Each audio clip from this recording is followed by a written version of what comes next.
ವೀಕ್ಷಕರೇ, ಇದೊಂದು big breaking news. Cylinder ಸೋರಿಕೆಯಿಂದ ಒತ್ತಿ ಉರಿದ RIPL ಕಾರ್ಖಾನೆ.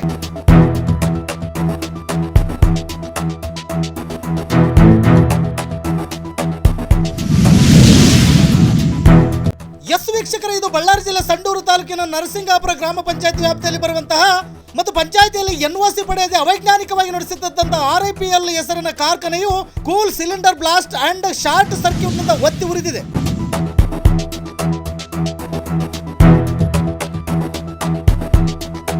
ಕಾರ್ಖಾನೆಯಲ್ಲಿ ಸಂಭವಿಸಿದ ಅಗ್ನಿ ಅವಘಡದಿಂದ ಇಬ್ಬರ ಸ್ಥಿತಿ ಚಿಂತಾಜನಕವಾಗಿದೆ ಎನ್ನುವಂತ ಮಾಹಿತಿ ಲಭ್ಯವಾಗಿದೆ.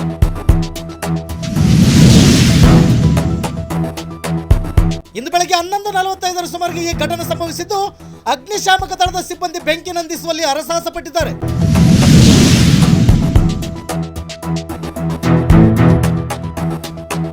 ಕಾರ್ಖಾನೆಯು ಮೊದಲಿನಿಂದಲೂ ಕೂಡ ಭಾರಿ ವಿವಾದಗಳಿಗೆ ಕಾರಣವಾಗಿ ಪಂಚಾಯಿತಿ ಪರವಾನಗಿ ಪಡೆಯದೆ ಭಾರಿ ವಿರೋಧಗಳಿಂದ ನಡೀತಾ ಇತ್ತು ಎನ್ನುವಂತ ಮಾತುಗಳು ಸಾರ್ವಜನಿಕ ವಲಯದಲ್ಲಿ ಕೇಳಿ ಬರ್ತಾ ಇದೆ.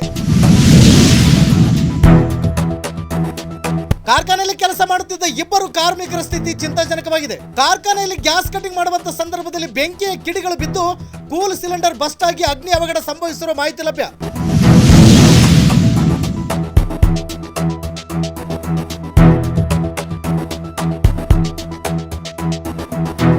ಕಾರ್ಖಾನೆಯ ಮುಖ್ಯ ಅಧಿಕಾರಿಗಳ ನಿರ್ಲಕ್ಷ್ಯವೇ ಈ ಅವಘಡಕ್ಕೆ ಕಾರಣ ಎಂದು ಭಾರಿ ಆರೋಪ ಕೇಳಿ ಬರ್ತಾ ಇದೆ.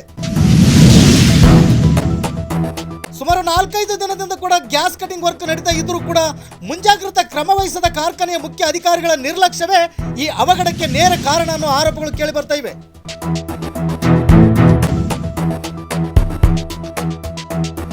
ಈ ಘಟನೆಗೆ ಮುಖ್ಯ ಕಾರಣ ಮತ್ತು ಕಾರ್ಖಾನೆಯ ಸ್ಥಿತಿಗತಿಗಳ ಕವರ್ ಸ್ಟೋರಿ ಮುಂದಿನ ಸಂಚಿಕೆಯಲ್ಲಿ ನಿಮ್ಮ ಮುಂದೆ.